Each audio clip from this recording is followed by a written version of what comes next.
Hello मेरे प्यारे नन्हे दोस्तों, कैसे हैं आप सब बच्चों। आज हम एक छोटे से खरगोश की कहानी सुनेंगे। कहानी का शीर्षक है नानी के घर जाऊंगा। एक समय की बात है, एक जंगल में एक खरगोश अपनी माँ के साथ रहता था। गर्मी की छुट्टियां आई और सभी जंगल के जानवर अपनी योजना बना रहे थे कि अपनी छुट्टियां कैसे बिताएंगे।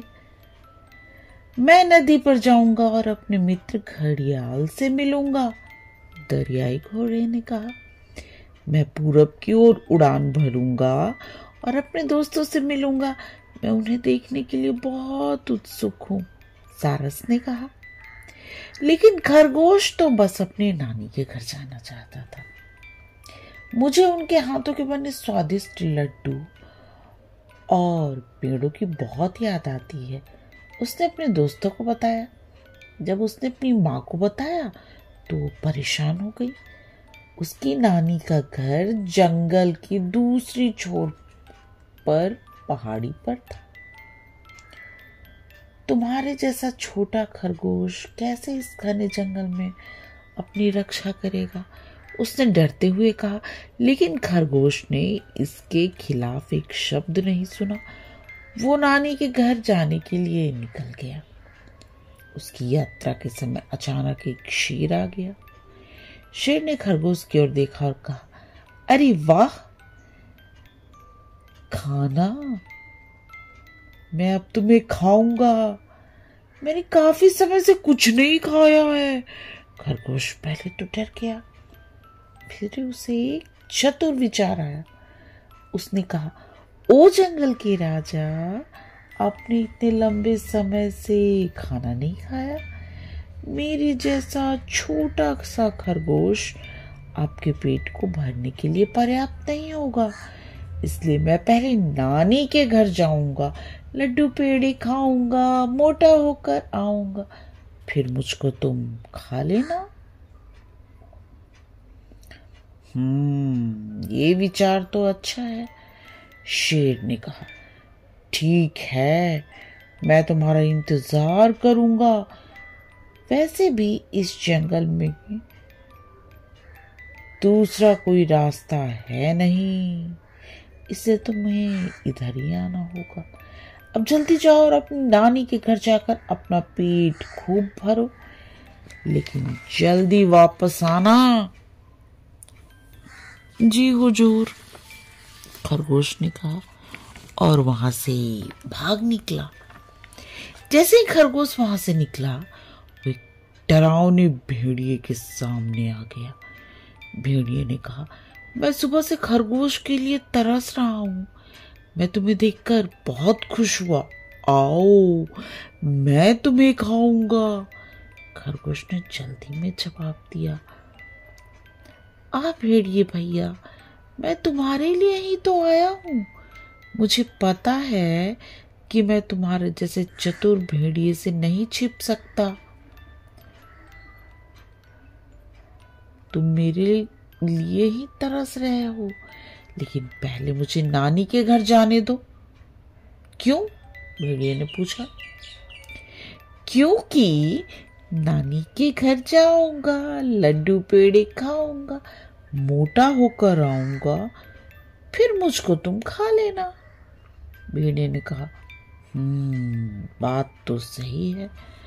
मोटे खरगोश खाने में बहुत अच्छे लगते हैं। ठीक है, मैं तुम्हारा यही इंतजार करूंगा। जल्दी जाकर वापस आओ। मैं तुम्हारा ज्यादा इंतजार नहीं कर सकता, क्योंकि मैं बहुत भूखा हूं। और खरगोश वहां से भी भाग निकला। आगे खरगोश को एक बड़े भालू सामने से आता दिखा। भालू ने खरगोश को देखकर कहा, आहा, मैं अभी अभी लंबी नींद से उठा हूं और तुम मेरे सामने सही समय पर आ गए मेरी भूख मिटाने। खरगोश ने कहा, भालू जी, एक लंबी नींद के बाद आपको एक मोटे ताजे खरगोश की जरूरत है, एक छोटे से खरगोश की नहीं।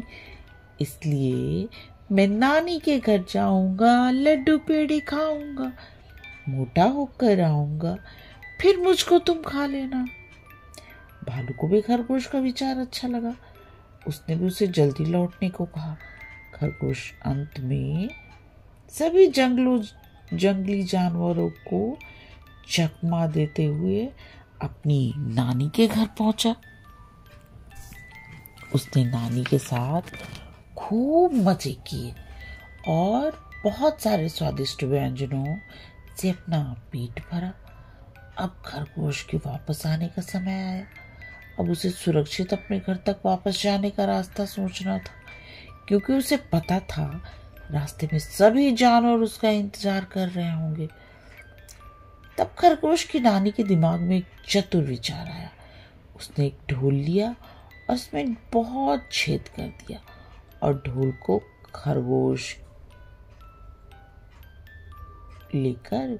खरगोश को ढोल में बंद करके उसे पहाड़ी से नीचे ढकेल दिया, ताकि किसी को भी पता नहीं चल कि खरगोश ढोल में है और वो सुरक्षित घर तक पहुंच जाए।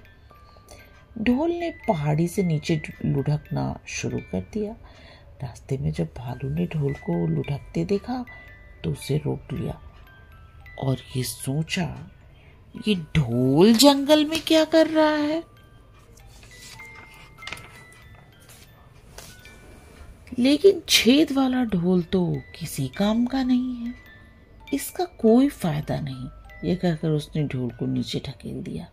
आगे भेड़िए ने ढोल को देखा। घिसा पीटा ढोल देखकर उसने भी उसे आगे ढकेल दिया। आगे शेर ने भी ढोल को देखा। उसे ढोल देखकर थोड़ा संदेह हुआ। उसने पंजों से ढोल को खोलने की कोशिश की। तभी ढोल से आवाज आई, अरे शेर राजा, खरगोश ने आपके लिए संदेश दिया है कि वो आपके दोपहर का भोजन बनने के लिए रास्ते में है। उसने कहा है कि उसने ढेर सारे लड्डू पेड़े और स्वादिष्ट भोजन आपके लिए खाया है, ताकि वो एक स्वादिष्ट भोजन बन सके। शेर के मुंह में पानी आने लगा। उसने ढोल को धन्यवाद देकर उसे आगे ढकेल दिया और रास्ते पर खरगोश के लिए टकटकी लगाए बैठा रहा। और इस तरह खरगोश ने अपने चतुर दिमाग का सहारा लेकर सभी जानवरों को चकमा दिया और सुरक्षित अपने घर, अपनी माँ के पास पहुंच गया। बच्चों, आपको छोटे से खरगोश की कहानी कैसी लगी? अगर आपको छोटे से खरगोश की कहानी पसंद आई तो प्लीज़ मेरे चैनल को सब्सक्राइब करो और मेरे प्यारे नन्हे दोस्तों, आप आराम से सो जाओ और सपनों की दुनिया में खो जाओ। गुड नाइट मेरे प्यारे नन्हे दोस्तों, गुड नाइट।